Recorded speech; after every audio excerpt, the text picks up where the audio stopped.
Olá, esse vídeo é um pedido especial de um seguidor meu, dos pouquíssimos seguidores que eu tenho. Mas assim, eu sou muito grata mesmo tendo pouquíssimos, né? Sejam 30 pessoas, são 30 pessoas que gostam de ler, que gostam de filmes. Isso para mim já me satisfaz muito. Bom, esse seguidor, ele viu um vídeo meu falando a respeito do filme O Exorcista, que ele foi baseado também numa obra literária lá dos anos 60, e ele perguntou sobre o filme A Profecia, né? A Profecia, ela também é um filme baseado num livro do Seltzer.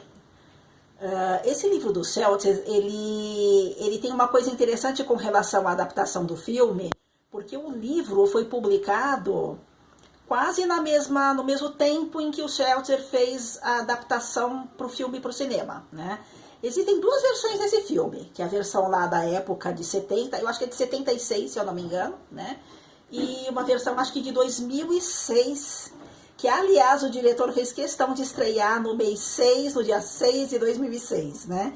E por que esse 666? Porque ele está ligado a uma profecia cristã. Antes de mim começar a falar do filme, eu quero falar qual é a característica de uma literatura profética. Eu trouxe aqui uns livrinhos aqui, ó, o Corão, a Torá, uma Bíblia católica, né? São livros que eu tenho em casa. A profecia, ela é baseada num livro, né, que está contido na Bíblia. A Bíblia, todo mundo sabe, é uma coletânea de livros com vários estilos e gêneros literários diferentes, né?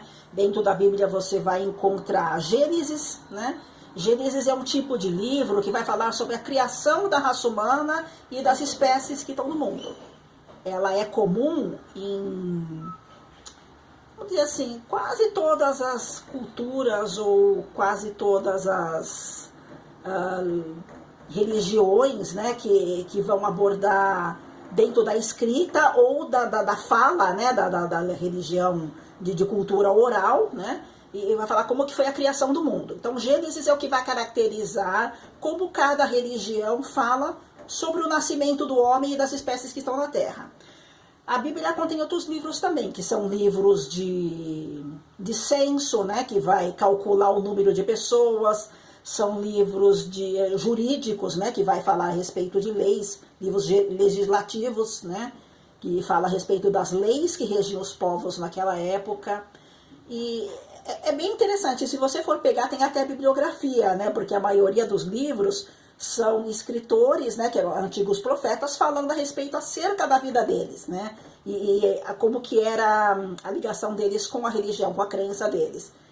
E tem a bibliografia de Jesus, que nós vamos chamar de evangelhos, é um estilo literário biográfico o evangelho, porque ele vai falar também da jornada de vida de um personagem principal, né? No caso aqui é Jesus Cristo.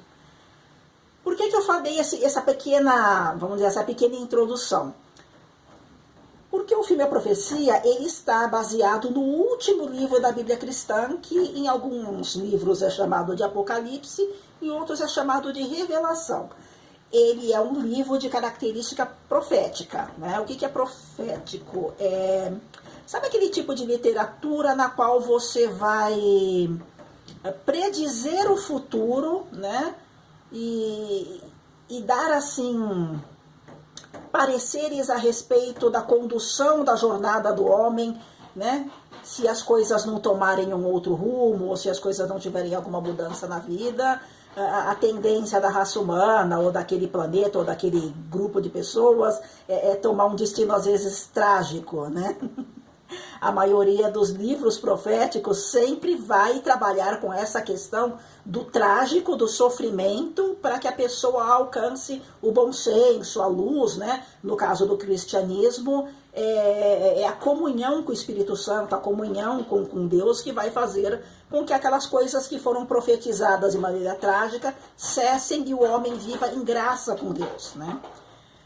Voltando aqui ao filme Profecia, a versão de 1976, ela tem assim uma característica bem interessante, porque naquela época haviam, assim, aliás, dos anos 60 até os anos 80, haviam muito, assim, rumores de religiões e seitas que estavam aguardando o fim do mundo, que estavam naquela expectativa para que o mundo acabasse, né? Porque violência não é uma coisa moderna, né, gente? Eu lamento informar vocês, mas quem é muito saudosista com o passado, né? Ah, o passado era bem melhor, não é bem assim, né? O passado também era violento, talvez não se divulgasse tanto a violência, mas era violento também. E as pessoas convivendo com isso, com guerra, com fome, com pestes, né? Com várias doenças aí surgindo, sempre se tinha aquela sensação de que nós estávamos por um fio, né? Então, o que o Chaucer faz? Ele pega essa profecia bíblica e transforma no enredo de uma história, assim, muito, muito bacana de se assistir. O primeiro filme, eu acho que o filme dos anos 70, é aquele filme que mais te traz surpresa, porque tem aquele elemento de você, né, naquela época, quem assistiu, de não saber qual ia ser o desfecho da história, né? Quem já assistiu o remake de 2006, já tinha mais ou menos uma noção de como ia terminar o filme. Mas, e quem leu o livro também sabe que ele dá margem para uma sequência, que aliás, né, o cinema fez uma sequência dos anos 80, por aí, né, do primeiro filme, né. Do filme A Profecia, por que ele se torna um clássico? Lembra que eu falei que clássico é aquilo que muda dentro da literatura ou do cinema, que muda um pouquinho o comportamento do povo, o que traz grandes reflexões para aquela sociedade daquela época, né? Esse filme ele trouxe, porque ele traz aspectos da religiosidade que até então, assim, especialmente os norte-americanos não tinham tanto, né? América do Sul, o Brasil, acredito que seja um país que ele tivesse essa religiosidade mais latente, né? Relacionado as questões, assim, do livro do Apocalipse. A gente já tinha, assim, pelo menos a maioria das pessoas que são frequentadoras de igreja naquela época, havia uma demanda muito grande de pessoas que frequentavam igrejas católicas, né? E dentro do catolicismo se nutria muito essa questão, né, do que é profético, né? Sigam aquilo, né? Sejam bons, sigam o bem, façam o bem, para que essas determinadas coisas que foram profetizadas não sucedam, não aconteçam com a raça humana. É uma espécie de vaticínio, né? Vaticínio é, dentro da língua portuguesa, mais ou menos assim. Sabe aquele diagnóstico que você tem, que se você não seguir uma determinada orientação, vai dar ruim lá no final? É mais ou menos por aí. E no filme A Profecia e no livro, ele vai relatando a história, assim, ela começa primeiro na Itália, né? E olha só, ele já faz uma referência no comecinho do livro, né? E no filme, no livro quem vai narrando a história é o Richard Thor, né? Que é o pai adotivo do garotinho lá, que vai ser o personagem foco lá do filme, né? Do enredo.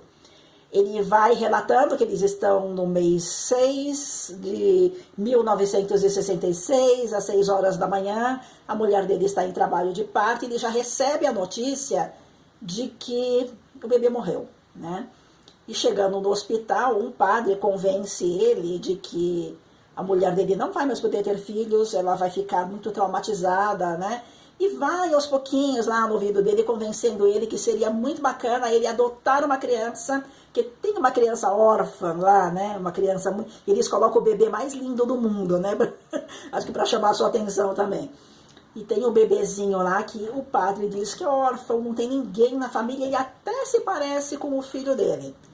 E tomado por essa, né, essa consternação, essa tristeza de ver a mulher dele, né? Diante dessa notícia, olha, nosso bebê morreu e nós não vamos poder ter outro, ele adota essa criança sem que ela saiba. E esse bebê é criado com todas as regalias, né? Criado com muito carinho, com muito amor, né? Uma coisa interessante do primeiro filme de 76 com o filme de 2006, né? É que o Damien Thor, que é o personagem, o garotinho do filme, né? Quando ele tá com 5 anos de idade, o personagem que faz nos anos 70 é um menininho, assim, que ele representa muitas aquelas crianças daquela época, né? Aquele jeitinho doce, né? aquele que você até se engana no começo do filme, porque ele é muito lindinho, aquele menino, muito lindinho. Já no filme de 2016, 2006, tem um menininho que faz o papel, que ele já tem uma expressão mais fria, uma expressão mais sisuda, né? Então você começa a notar naquele menininho do filme recente, do Remaker, que ele parece ser uma criança assim desalmada, sem empatia com ninguém. Ele tem um olhar bem frio. Se aquele menininho estava interpretando, olha, parabéns, que um garotinho daquela idade fazer aquela expressão, né, de frieza, que o garotinho lá dos anos 70 não tinha, que ele tinha um rostinho doce. Você via, assim, momentos de riso, né, ele era um garotinho que de vez em quando esboçava uma risadinha, né. Então você vê, assim, as diferenças das interpretações dos personagens também. Os personagens dos anos 70, a gente nem, né, Lee Remick, Gregory Peck, não dá nem para discutir, são, assim, atores muito bons, né. Os de 2006 também são atores excelentes, né, o Liev Schreiber, né, a atriz também que fez a Catherine, né, também uma excelente atriz, né. O elenco dos dois filmes são elencos muito bons, né? Os dois filmes eu recomendo que você assista, porque você vai ver uma coisa interessante que chama contextualização, né? No filme de 2016, eles pegam as mesmas coisas que tem lá dos anos 70, só que eles contextualizam para as coisas que estão acontecendo no mundo naquela época, né? Já no século XXI. As doenças eram outras, as guerras eram outras, né? Os conflitos existiam, mas eram por outros motivos, outros países, né? Naquela época não se falava das nossas doenças de hoje aqui, né? De corona e gripes, né? H1N1, N2 e por aí vai. Mas o que tinha muito naquela época era o ebola, né? Então ele é citado como uma grande praga, né? Porque no filme de 2016 ele não começa com o personagem do Richard, né, falando a respeito do bebê. Ele começa já com aquela pegada dentro da religião, com cientistas do Vaticano vendo o cometa e associando o cometa com eventos que vão acontecer, né, e associando cada uma das trombetas que são citadas na profecia com grandes catástrofes que estão acontecendo no mundo, né? Quando a primeira trombeta sopra, quando a segunda trombeta, e eles vão mostrando terremotos, tsunamis, pragas, guerras, né? A fome, a desigualdade, e tudo contextualizado dos eventos do século XXI. No primeiro filme não tem isso. No primeiro filme, o que acontece na ascensão do Richard é que já de imediato ele já se transforma em embaixador. No segundo filme, ele já mostra uma trajetória mais maquiavélica para ele se transformar em embaixador. Ele é nomeado primeiro-ministro do embaixador, aí o embaixador sofre uma morte horrível, né? E por causa disso ele acaba assumindo o lugar do embaixador.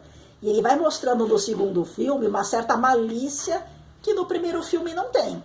Mas o primeiro filme tem alguma coisa mais sombria, né? Uma coisa mais... Você percebe até que o primeiro filme o ambiente é mais escuro, né? Mais, vamos dizer assim, mais frio, mais cinzento. Mas o segundo filme, embora tenha um pouco mais de luminosidade na filmagem, né? A temática com relação à ascensão da família Thor, porque o que interessava para o menininho que vai ser o anticristo é que ele crescesse dentro de uma família que tivesse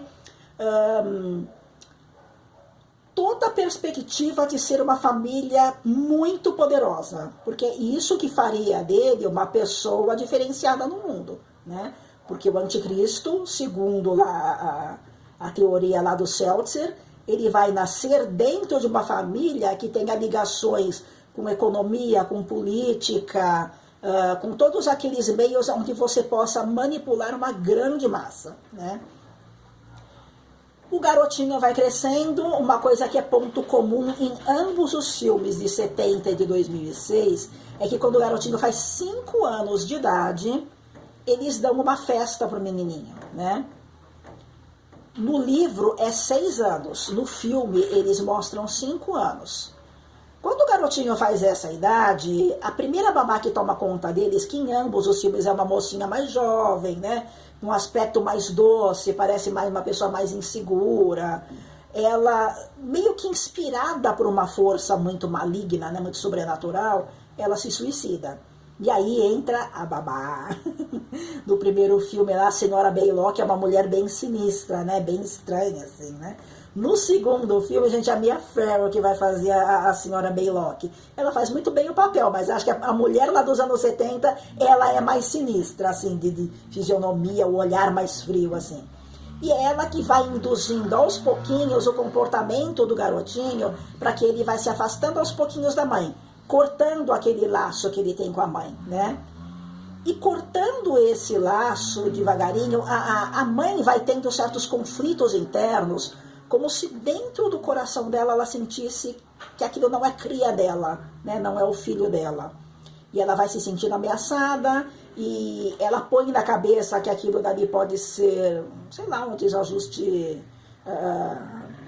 psiquiátrico ou psicológico, ela procura ajuda, né, de um profissional. Aí acontece o evento do zoológico, que em ambos os filmes o evento são com primatas, com macacos. Só que no primeiro filme eles estão dentro de um carro, parece um safari, né? E os babuínos atacam o carro, é uma cena bem sinistra.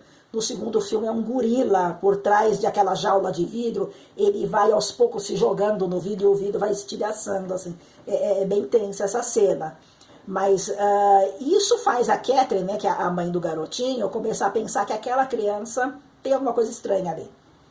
E de repente ela pondera, depois de um evento da igreja, que o menininho faz eles passarem no tremendo de um carão lá, porque ele dá um escândalo para entrar na igreja, eles não entram, e eles começam a pensar, nossa, essa criança nunca ficou doente, né? Eles cogitaram, vamos chamar um médico, ele teve, né, ficou nervoso, e ela pensa, não, mas essa criança nunca ficou doente. E é onde ela começa a fantasiar mais ainda. No desenvolvimento dos filmes, né, e do livro, a Catherine, né, que é a personagem que mais vai assim tendo uma abertura de visão, parece meio que instinto materno, né? Ela sente que tem alguma coisa errada, ela sente que aquilo não é fruto dela, que aquela criança não é um fruto dela. Aos pouquinhos ela vai começando a se distanciar do menino, até que ela descobre que ela está grávida, coisa que não deveria acontecer. Ó, meu cachorro arranhando a porta. Coisa que não deveria acontecer, porque ela não sabe que ela não poderia ficar grávida, mas o marido dela havia recebido essa informação há anos atrás. Então ele também cogita isso, porque lá no comecinho do filme, o padre que participou do nascimento daquele menininho lá, do anticristo, ele vai revelar um segredo para ele. No começo, o Richard ele pensa que é algum tipo de chantagem, né? Nossa, esse padre ele quer me chantagear porque ele sabe que esse bebê foi adotado. Aos pouquinhos o padre vai mostrando para ele que o interesse dele é outro, né? Que ele sabe que aquele menino é alguma coisa muito maligna, ele esteve presente. O que o padre quer? O padre não quer a salvação do mundo, o padre está pensando nele, pensando, se eu não fizer alguma coisa, eu vou, né, me dar mal lá, né? Eu vou pro inferno, né? Segundo as crenças dele lá. E esse padre fala para ele que o filho dele de verdade morreu. E que aquele garotinho que ele está criando é filho do demônio, do diabo, né? E que a mulher dele está grávida e que aquele garotinho vai fazer de tudo para que ela morra, para que aquele bebê não nasça. Porque ele não pode ter concorrentes na herança. Ele não pode ter ninguém concorrendo com ele, dividindo todo aquele poderio da família com ele. Aí o garotinho, né, inspirado pelaquela babá maligna lá, dá um jeito de fazer a mãe se acidentar e perder o bebê, né?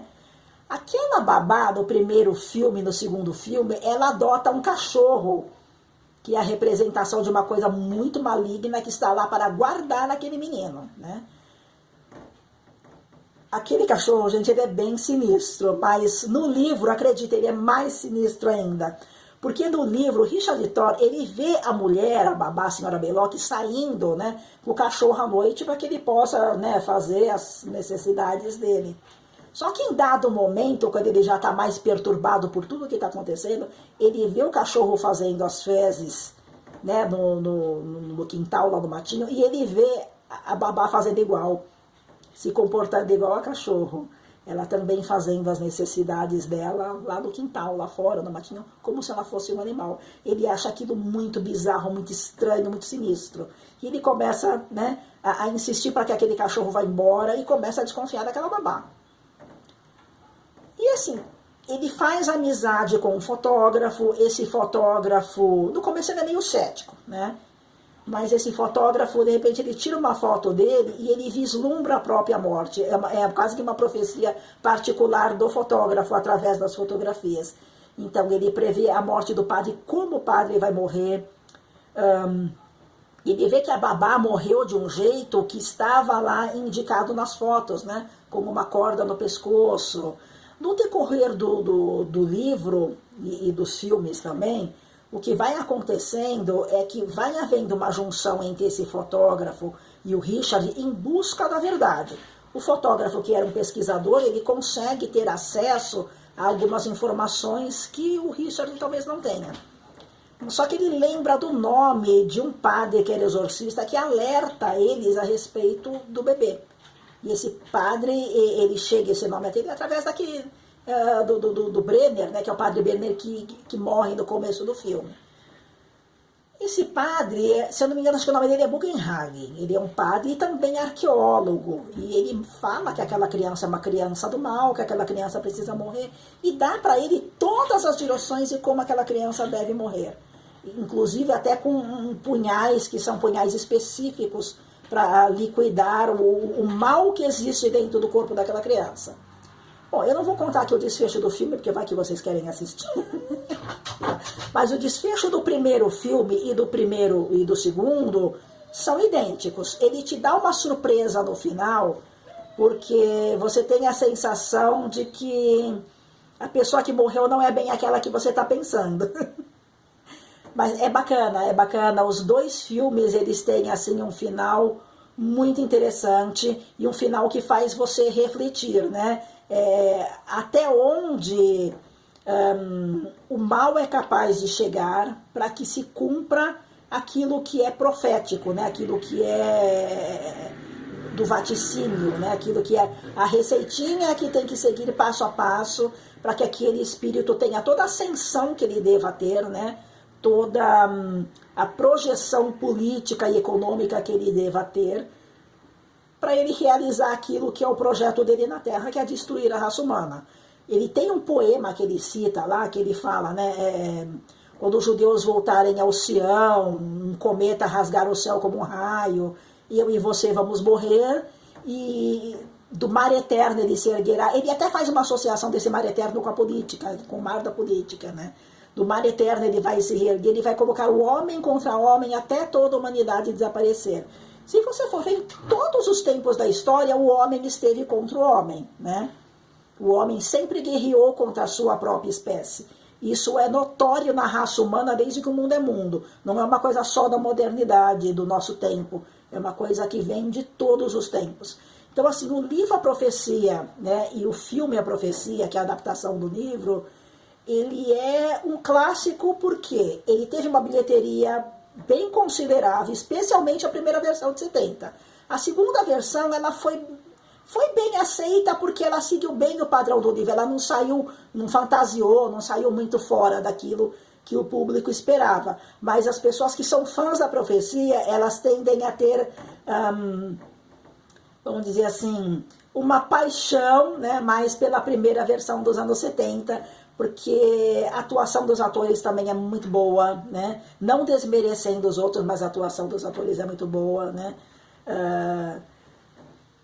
O que eu vejo nesse filme com relação a mudanças que ele trouxe para o mundo, acho que ele trouxe aquele questionamento da gente não ser tão materialista, né? E de vez em quando voltar o nosso coração também para aquele que nutre o espírito da gente. Não apenas nutrir a carne, os desejos, a vontade de crescer, a ambição, mas também nutrir o espírito, né? Você pode ser uma pessoa, que é o que o padre Brenner queria mostrar para o Richard, né? Você pode ser uma pessoa bem-sucedida, você pode ser uma pessoa apta a ter uma projeção grande na sociedade, mas você pode conciliar Deus nisso tudo, né? e como que você concilia olhando para o outro, olhando para o bem-estar do próximo, para o bem-estar do outro, fazendo um bom uso do teu recurso financeiro, né? Os animais que se voltavam contra o garotinho no filme, ele dá aquela sensação de que os animais sabem os danos que aquele ser, né, maléfico vai causar para o planeta. Então, se todos somos um, né, nós e os animais, o planeta, se todos somos um, aqueles animais perceberam que aquele ser lá não estava lá para o bem deles, nem para o bem do ambiente onde eles viviam, né, que é o nosso planeta e a nossa casa. Então, eu acredito que ele foi um clássico porque ele mudou a mentalidade de algumas pessoas, causou transformações. Eu acho que, assim, foi um filme de uma boa bilheteria. O livro é muito, muito bom. Recomendo muito que vocês leiam o livro do David Seltzer. Teve continuações esse filme, A Profecia, mas essas continuações não foram baseadas no livro. Foram adaptações, roteiros adaptados, né, por outros escritores, né? E uma curiosidade sobre o segundo filme, gente, sobre o Damien, A Profecia 2, né? O garoto que faz lá, que é o Jonathan Scott Taylor, ele é brasileiro, ele nasceu em São Paulo, o pai era americano. Quando o menino acho que tinha uns 10 anos, ele se mudou para os Estados Unidos e ele fez uma audiência lá para participar de elencos de filme, e ele foi selecionado para fazer a versão adolescente lá do Damien. Aliás, assiste esse filme também, acho que é um dos meus favoritos. O segundo também é muito bom, muito bacana.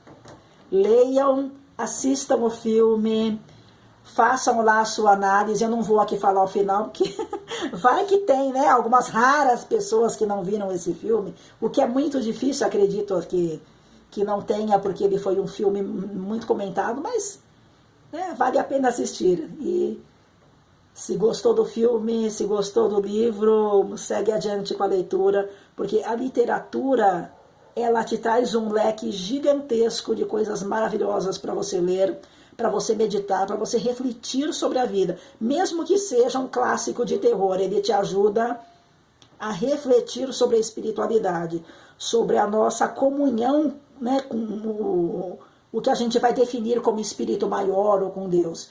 Características de livros proféticos, né? Eu trouxe aqui, vai o Alcorão. Ele é uma literatura profética por quê? Bom, porque ele vai falar a respeito daquilo que eu comentei, né, sobre projeções para o futuro decorrente do comportamento humano com relação à espiritualidade. A Bíblia, ela tem como livro profético o último livro dela, e a Torá, ela não é um livro profético, né? A Torá aqui, ó, a Torá linda, né? Essa daqui, ó, o tamanho dela. A Torá, ele é o livro dos judeus. Tá de ponta cabeça. Ela abre ao contrário, gente, olha que interessante. Muito linda, né? Olha só. Ela sempre tem uma partezinha aqui em hebraico, né? Uma parte em português, né? O Alcorão também tem uma parte em árabe, né? Esses livros que eles são, assim, de cunho religioso, que representam uma religião, geralmente eles têm muito, assim, esse apego com a questão da língua matriz em que foi escrito aquele livro. Isso é muito bacana, né? A língua como uma referência de nacionalidade de uma determinada obra, é bem bacana. Mas ele não tem essa questão do profético, ele tem mais a questão, assim, do legislativo, né? Da Gênesis, que é como nasceu o homem, né? E daquilo que é comportamental, né? Que são aquela parte de provérbios, né? A parte poética, que seria Cântico dos Cânticos, né? Cântico dos Cânticos, aliás, é um livro bem poético, ele segue esse ritmo de poesia, assim, né? De adaptação poética daquilo que foi escrito como uma referência em como o homem deve se comportar com a assembleia, com Deus, né? Então ele vai chamar assim a assembleia de noiva. É curioso a maneira como as pessoas se referem à questão da religião, né? A religião, as crenças delas, né? E assim, a gente tem que ter respeito por todas, né? Isso eu gosto muito de ressaltar, nós temos que ter respeito por todas, porque todas elas vão te trazer, especialmente na questão literária, gente, todas elas vão te trazer conhecimentos grandiosos, né? Existem religiões também que não têm livros sagrados, elas são de tradição oral, né? Inclusive o Brasil tem muito disso, nessa questão da tradição oral, né? A religião dos índios, os índios das Américas, e todas as Américas, né? América Central, América do Norte, tem muito essa questão da tradição oral. Mas assim, é o que a gente aprende, é o que a gente guarda pra gente com relação ao respeito à espiritualidade, né? E quando você conhece, né, uma determinada crença, fica mais fácil de você assimilar melhor o que um filme está trazendo para você de questionamento, tá ok? Um beijo, gente, um beijo aos meus poucos seguidores. E fiquem aí com Deus, com boas leituras, muita paz no coração e respeita a quarentena aí, gente, porque vai passar, porque enfermidades não é uma coisa nova no planeta, né? Nós já passamos por vários tipos de pandemias aí, desde que o mundo é mundo, e aí a raça humana vai se lapidando geneticamente e nós vamos passando aí para nossa descendência uma fortaleza maior. Beijos, fiquem com Deus e até a próxima.